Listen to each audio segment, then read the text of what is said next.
Noi, cei de astăzi, trebuie să avem un comportament specific cumințeniei de strană și să lăsăm în seama judecății divine oamenii și faptele celor de atunci.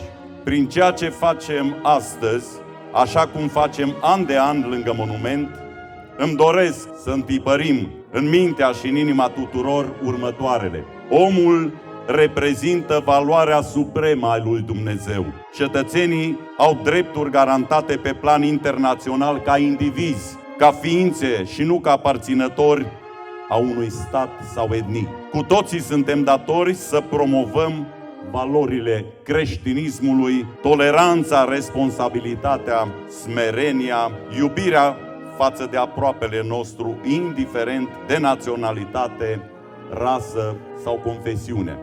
Dumnezeu să binecuvinteze adunarea noastră și să ne poarte de grijă în ceea ce înseamnă datoria față de locurile și neamul unde ne-am născut. Doamne ajută!